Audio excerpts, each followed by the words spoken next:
aussi peuvent changer en fait leur position par rapport à leur métier en fait. Enfin, vous voyez ce que je veux dire? Alors on voit, ils pourront changer leur position quand il y aura un esprit de corps et une cohésion. Si tout le monde s'y met ensemble, on ne peut plus être sanctionné, on ne peut plus rien faire. Par contre, il faut que tout le monde se mette ensemble. Quand nos collègues en CRS se sont battus pour pas qu'elle ferme à l'époque, ils étaient tous malades le même jour. Du coup, ça n'a pas fermé. Bon, s'il y a une vraie cohésion et une volonté de groupe pour éviter que chacun se fasse déglinguer un par un, c'est possible. Mais après, à l'heure actuelle, il faut mettre dans les mentalités que ça avance de ce côté-là. On se dit que rien n'est perdu, ça a été possible dans d'autres pays européens. En Italie encore l'année dernière, en Allemagne, en Grèce, au Portugal. Donc on se dit que c'est possible. Si des pays comme ça ont pu le faire, nous le pays des droits de l'homme, si on n'arrive pas à le faire, on est vraiment les derniers des mauvais, quoi. Et comment ça se passe? Comment est-ce que vous vous sentez en tant que, ou comment vous et individuellement votre syndicat et vos collègues, donc vous avez trois, voilà, mais se sentent par rapport à la loi travail et par rapport au mouvement qui s'appelle Nuit debout ou autre, enfin au mouvement de réaction assez vif quand même, et heureusement face, à mon avis en tout cas, à la loi travail. Comment est-ce que vous vous positionnez vous? Nous c'est simple, on est dans les cortèges contre la loi travail autant qu'on peut. On voudrait bien un code du travail du 21e siècle et pas du 19e siècle, donc on soutient le projet de la CGT sur ça.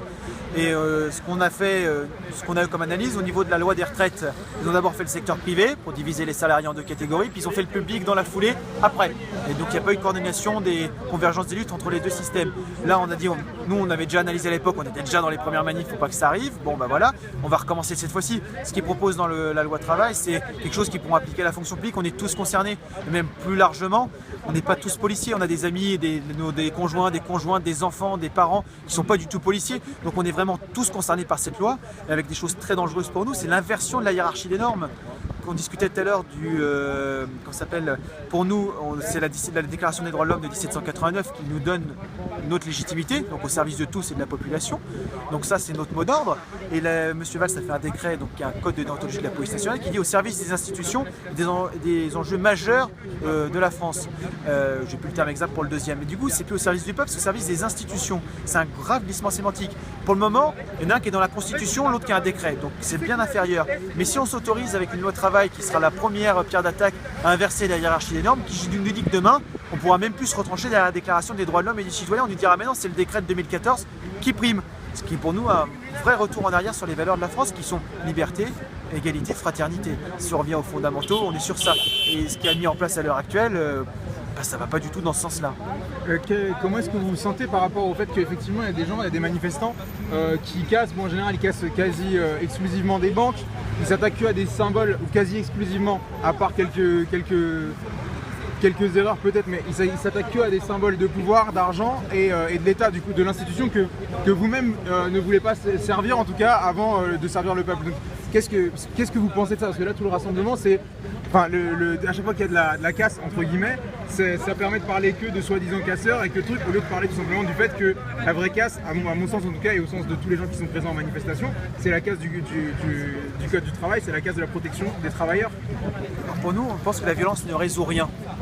Et que les casseurs finalement font le jeu du gouvernement parce qu'on garde que les images de casse, de dégâts et on ne parle pas du fond du problème et justement de la casse du code du travail, on ne parle pas du fond, du débat d'idées et on n'avance pas sur le fond, on garde que des faits divers, du buzz, donc c'est contre-productif ce qu'ils font.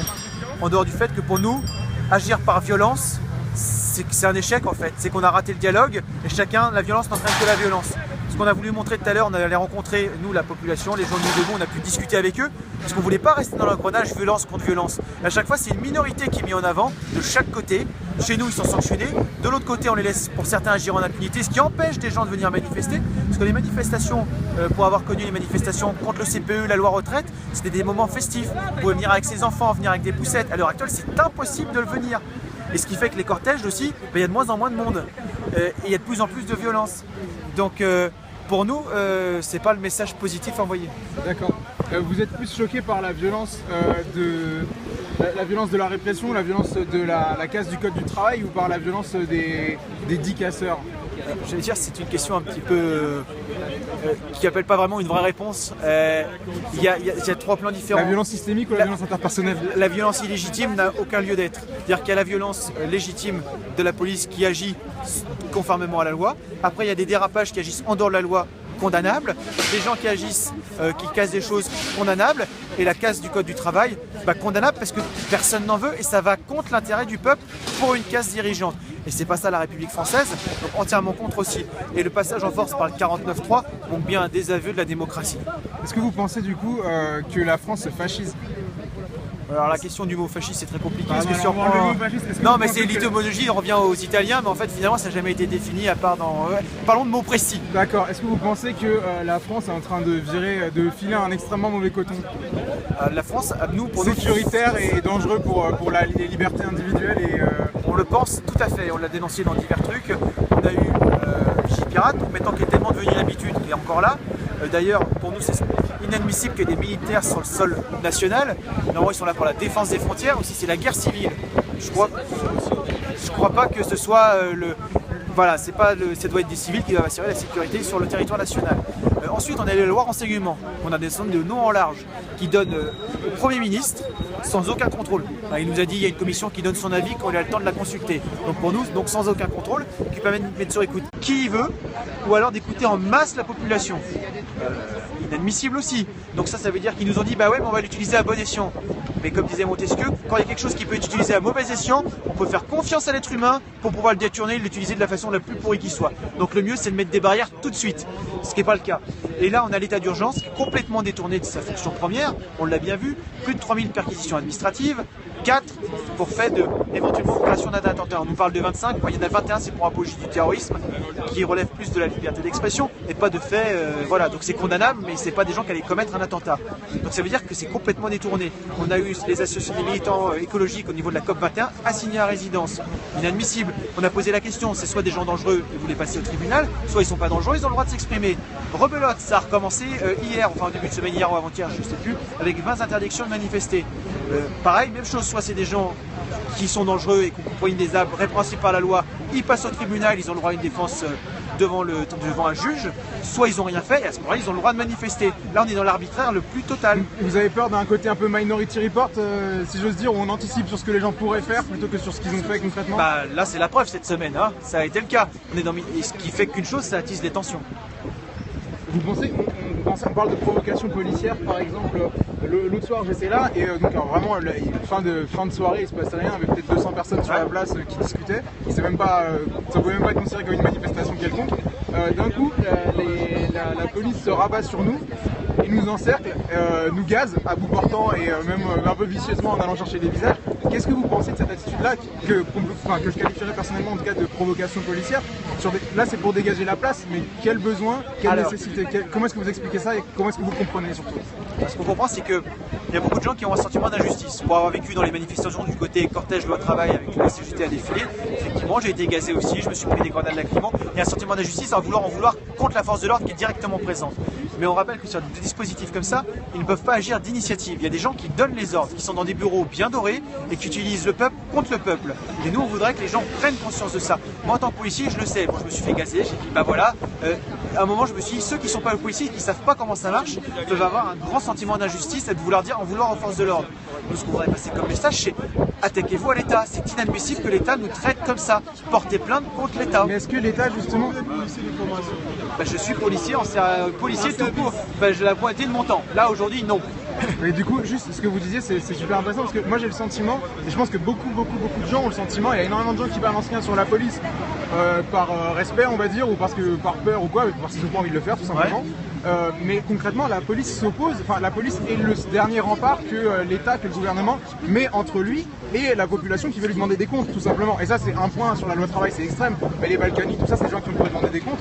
Je veux dire, concrètement, si la police sert de rempart, de protection au gouvernement, nous, s'ils nous laissent passer, je pense que les choses vont se régler sans trop tarder. Donc, quelle position vous avez par rapport à ça? Par rapport au fait d'être en fait ce rempart, cet outil à qui on donne des ordres et qui bloque en fait. Bah, cet outil, c'est que nous on travaille justement qu'on soit plus l'outil des institutions. On veut revenir aux valeurs fondamentales de 1789. Revenir, aider les manifestants, les soutenir, etc. Nous, c'est le message qu'on essaye de faire passer. Une police du peuple? Bah, normalement, c'est ça. C'est qu'on doit pouvoir, à chacun, permettre de pouvoir s'exprimer librement, pouvoir se déplacer en toute sécurité et pouvoir, je veux dire, à la limite, garantir le fait que la liberté de chacun s'arrête où commence celle d'autrui. Voilà. Et que bah, finalement, quand tu gênes pas ton voisin, tu puisses le faire et que si quelqu'un veut dépasser cette limite, qu'on puisse intervenir pour pas que ce soit la loi du plus fort. C'est ça notre mission normalement. Et à l'heure actuelle, c'est pas ça. Et nous, on essaye de travailler pour dire, bah, attendez, le gouvernement nous manipule, nous donne des images. Et il y a des fois aussi ce qui est retenu à droite à gauche, c'est tous les échauffourées, on retient tout ce qui peut attiser les violences et les tensions. Et nous, ce qu'on a fait tout à l'heure, on avait discuté tranquillement avec les gens qui étaient rassemblés de l'autre côté du cordon des gendarmes mobiles. Il n'y a pas plus de haine anti-police que maintenant. Il y a par contre une vraie haine de l'utilisation qui est faite des forces de police. Et sur ça, par contre, on comprend tout à fait. On est le premier à le dénoncer depuis plusieurs mois. Donc on essaye de travailler pour que tout le monde en prenne conscience, y compris chez nous. Qu'est-ce que vous pensez de la présence du Front National qui est venu rejoindre Alliance, qui est du coup un syndicat qui est rangé plutôt à l'extrême droite pour ce que j'en sais? Alors, je vais redire tout ça. Nous, on ne les a pas vus, les gens du Front National. Moi, je les ai vus. Non, mais je sais bien, il y a des gens qui nous ont dit qu'ils étaient là. Vous les avez pas rencontrés, quoi. A priori, peut-être parce qu'on avait des drapeaux rouges, ils ne sont pas venus nous voir. On a un regret, on aurait bien voulu débattre sur le fond, du coup. Mais ça n'a pas été possible. Parce que nous, on voudrait bien avancer plutôt que sur des étiquettes, qu'on démonte à chaque fois les choses dans la discussion et dans l'échange. Ensuite, on ne les a pas vus, c'est comme ça. Et ensuite, juste pour mes collègues d'Alliance, ils sont encartés aux Républicains, ils sont même sur leur liste pour la plupart au niveau des élections. Aux dernières élections, ils avaient fait un tract voter Sarkozy. Donc ils sont peut-être à la droite des Républicains, mais ils sont aux Républicains. Et au niveau des syndicats de police, de la police nationale, il y a un syndicat qui s'appelle France Police, dont le responsable se revendique du Front National, et c'est celui sur 15 organisations syndicales qui a fini dernière aux dernières élections. D'accord, oui, donc c'est pas non plus... Donc voilà, ce que je veux dire, ils sont à 0-0, donc voilà. À quel moment est-ce que vous pouvez décider en tant que corps armé et que dernier rempart entre la colère du peuple, la colère sainte, j'ai envie de dire, du peuple, la colère juste en tout cas du peuple, et un gouvernement corrompu qui va mettre le pays à genoux pour des intérêts qui sont peut-être même pas les... Enfin, à part financièrement sur le court terme, mais peut-être les leurs, mais tout juste, à quel moment est-ce que vous retournez les armes? À quel moment est-ce que vous êtes avec le peuple? À quel moment est-ce que c'est possible? Quelles sont vos alternatives à vous? Nos alternatives, c'est déjà de travailler les consciences et de faire un discours et de passer le message, de demander à tous les gens qui sont des citoyens, qui connaissent des policiers, de leur passer le message en leur disant il n'y a pas que les policiers, les syndicats que vous voyez à la télé qui sont là, il y en a d'autres que vous pouvez vous engager et proposer un autre discours. Donc ça c'est un message, ça va des fois mieux de dire, quand ça vient par un ami, de dire tiens, t'as peut-être d'autres possibilités, fais-le. Parce qu'il y a plein de gens qui disent je connais des policiers mais ils ne sont pas à la CGT. Merci, on le sait. Ensuite ce qu'on demande c'est une prise de conscience. Après quand un ordre est illégal, moi ce qui m'est arrivé, je les refuse.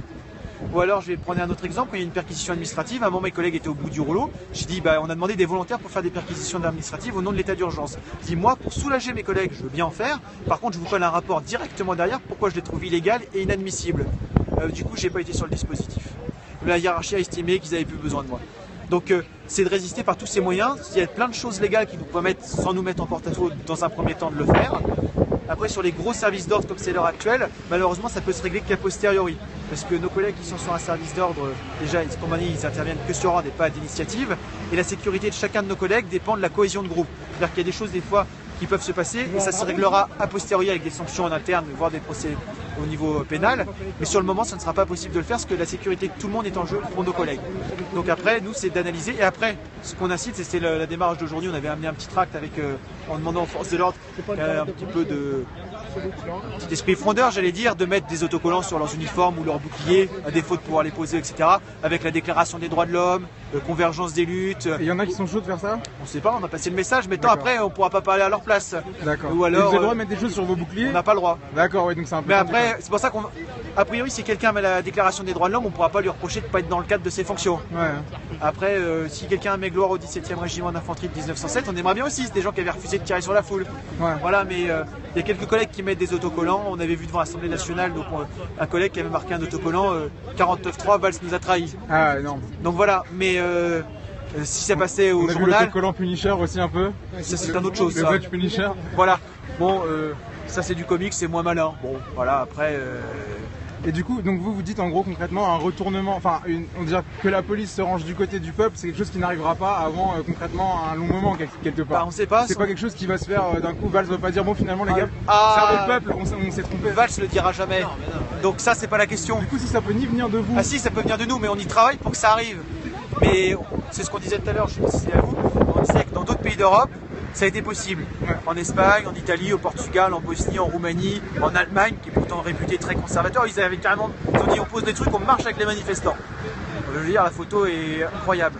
Donc on travaille que ça puisse se produire. Ça ne se produira peut-être pas demain. C'est pour ça qu'on appelle toutes les bonnes volontés. Nous, CGT Police, on n'aura pas les moyens de le faire tout seul en interne. C'est pour ça qu'on a besoin de l'aide. Et ça, on l'a de toute la CGT pour travailler dans une police républicaine au service du peuple. Ça, Philippe Martinez l'a rappelé régulièrement. Et après, on demande aux gens qui connaissent des policiers de les titiller sur le sujet pour leur dire maintenant, vous êtes aussi des citoyens, il est temps de prendre vos responsabilités. Parce que dans la Déclaration des droits de l'homme, il y a 4 piliers fondamentaux, la liberté, la propriété privée, la résistance à l'oppression, et il y en a un quatrième que j'ai oublié à force de le répéter, j'ai oublié le quatrième. Ça arrive, vous êtes pardonné. Et du coup, ouais, quel avenir pour une police presque frondeuse, je sais pas, une police, frondeuse, c'est une police populaire, enfin quel avenir? Parce qu'il y a des gens qui me demandent souvent, qui me disent souvent que les zadistes ou comment ça s'appelle, même les casseurs entre guillemets sont la police du peuple puisqu'ils les défendent entre guillemets, donc en tout cas ils s'attaquent à la police qui s'attaque à eux sous des ordres. C'est-à-dire des gens, vous voyez ce rapport où au final il y a on voit le rapport, mais nous on ne cautionnera jamais des attaques contre la police, c'est interdit par la loi. Je comprends bien, je me doute bien que vous n'alliez pas les non mais voilà, on cautionne pas, et pour nous, vous comprenez que des gens se disent... Pour nous c'est un aveu de faiblesse et un manque de dialogue. On préférait que ces gens-là se disent on va convaincre les policiers de revenir avec nous et qu'ils utilisent leur fonction pour défendre le peuple. Leur taper dessus, ça fait que renforcer, les envoyer dans le bras du gouvernement et du grand patronat. Donc pour nous, ces gens qui font ça, c'est contre-productif. Alors ça permet d'exulter leur colère et tout ce qu'ils veulent. Et en face, il ne faut pas qu'ils oublient, c'est des gens qui sont pères et mères de famille, qui ont des enfants, qui sont comme eux, et qu'ils oublient tout ça. Et qui dressent leur colère sur des gens, finalement, qui sont des salariés, qui viennent du peuple. Et à côté de ça, il y a des gens dans des bureaux qui sont tranquilles. Donc nous, on est plutôt sur un aspect de travailler la policier, dites-leur de venir avec nous, dites-leur, rappelez-leur les valeurs qu'ils doivent défendre, et c'est comme ça qu'on pourra gagner tous ensemble. Donc pour nous, la violence, c'est un aveu d'échec d'où qu'elle vienne. Vous savez s'il y a des missions ces derniers temps dans la police spécifiques au mouvement? Alors spécifique au mouvement, non. Par contre, spécifique à la déshumanisation de nos fonctions, etc. Il y a des choses qui ne sont jamais produites. Nous, quand on est dans l'école de police, on est payé pour notre formation pendant 1 an. Après, si on quitte la police pendant 5 ans, on doit rembourser notre scolarité. C'est dégressif.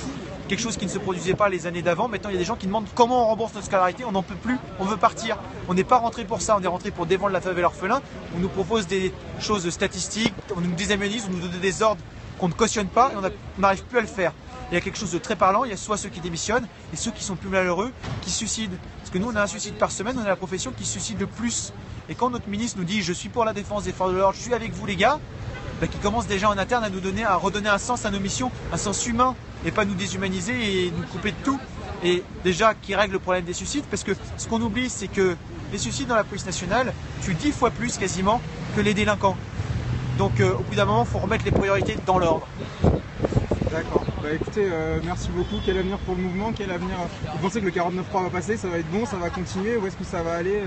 Alors ça, on ne sait pas où ça va aller. Par contre, on sera autant qu'on peut dans les mobilisations contre la loi travail, parce qu'on est tous concernés. Et on a été Nuit Debout nous inviter pour qu'on participe à titre de citoyen. Et ce sera avec grande joie que je viendrai témoigner en tant que policier citoyen à Nuit Debout.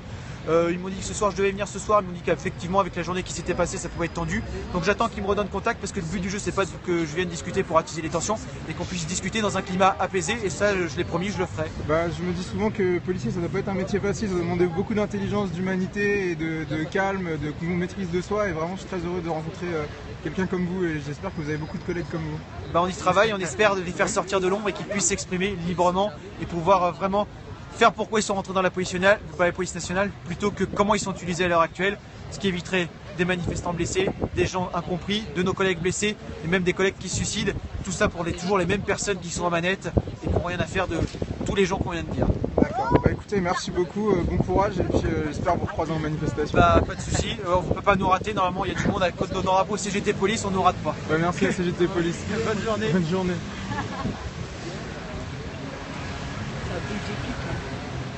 De quoi que la police se retourne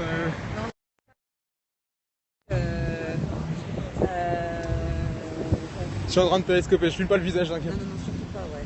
Mais du coup, non, moi j'y crois pas une seconde, faut arrêter. On a bien vu que de toute façon, quand tout ça a commencé, je pense que le rôle de la police a été de dissuader les manifestants, les gens qui descendaient dans la rue. Puis comme un sociologue l'a dit, si les lycéens et les étudiants descendent dans la rue, le gouvernement prend peur parce que c'est comme le dentifrice, une fois qu'il est sorti du tube, on ne peut plus le rentrer. Ouais. Et en fait, voilà.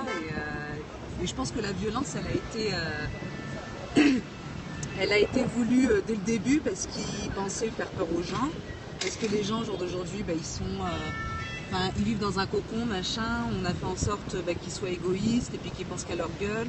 Et je pense que le gouvernement ne s'attendait pas du tout à ce qu'il y ait une telle mobilisation et de ce fait une convergence des luttes avec une solidarité comme ça du peuple et c'est pour ça qu'à l'écouter le monsieur, enfin lui je suis persuadée qu'il est plein de bonnes intentions, ouais, il a voilà, pas l'air faux dans ce qu'il dit. Oui, tout à fait, ouais, il est très optimiste et tout, mais enfin bon, la CGT dans la police, c'est pas le premier syndicat. Non, je crois qu'ils sont que 500 voilà, syndiqués. T'as Alliance et puis t'as la CFE-CGC, donc eux ils sont terribles aussi, et puis bon bah... on a vu cet après-midi qui étaient les invités en guest star, je veux dire, bah voilà, Bien sûr.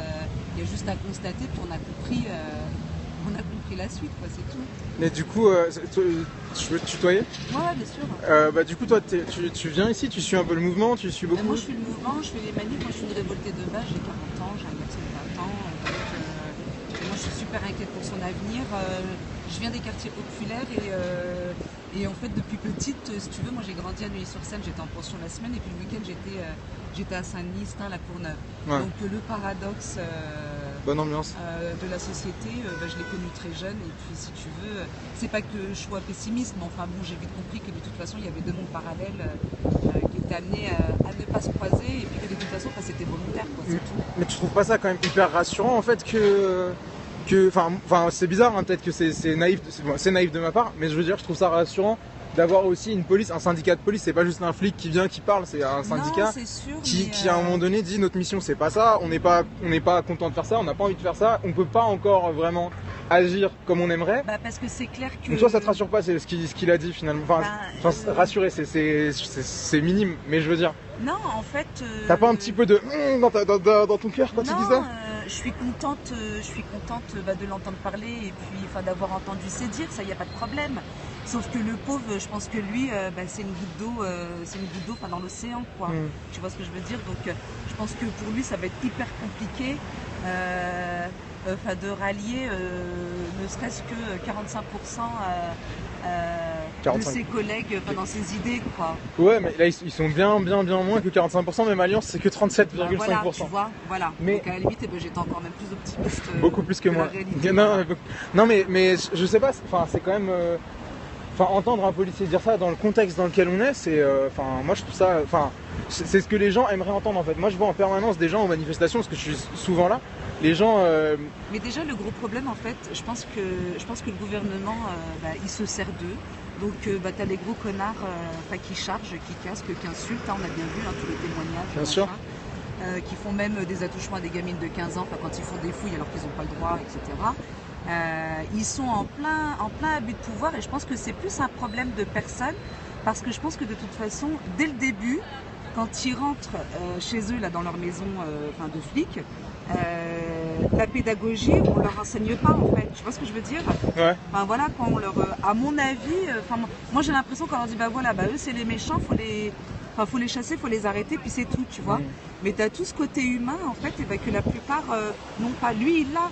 Donc c'est beau, c'est bien parce que tu sais que demain tu peux... ça peut devenir contagieux parce que vraiment je te dis, je vois tout le temps des gens qui à chaque fois, alors bon t'as tout le temps des gens qui vont parler avec la police pendant des heures, discuter avec le gentil CRS, le gentil gendarme, le gentil policier, à essayer un peu de voir, c'est des vrais gens, ils sont pas forcément d'accord avec tout. Ah non mais c'est clair que si tu les rencontres comme ça, je sais pas moi, dans une boutique, machin, ils sont comme le commun des mortels. Mais je pense qu'une fois qu'ils rentrent dans leur truc, là, dans le costume, ils sont pas forcément payés pour réfléchir à la justice derrière les ordres. Ouais, et puis je pense que de toute façon, on leur apprend pas beaucoup, puisque eux ils sont même pas les premiers utilisés du gouvernement. Et puis même notre gouvernement, ça c'est encore un autre sujet, mais même notre gouvernement, c'est pas lui qui décide. C'est à l'échelle européenne, ensuite européenne c'est à l'échelle américaine, puis à l'échelle américaine c'est à l'échelle des multinationales. Ouais, bien sûr. On va pas se mentir, quoi, je veux dire. Donc eux sont des pions, et en fait l'oligarchie s'amuse parce que elle voit des pions qui sont en train de se taper sur la gueule. Alors qu'en fait, on devrait défendre exactement les mêmes intérêts, quoi. C'est ça, mais c'est à ça qu'il appelle, lui, clairement. Bien sûr. Donc c'est quand même, il était minoritaire et c'était pas les drapeaux de CGT Police qui étaient là-bas tout à l'heure.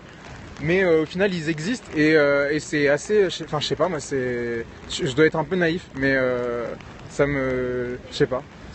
Franchement, c'est rien. Non, mais ça fait du bien. Mais ça donne une parole syndicale à plein de policiers qui sont peut-être pas chez CGT. T'as vu aussi le service de l'ordre CGT puis FO. À mon avis, doit y avoir des cons dedans. Et puis franchement, là, ils ont un comportement qui est pas normal.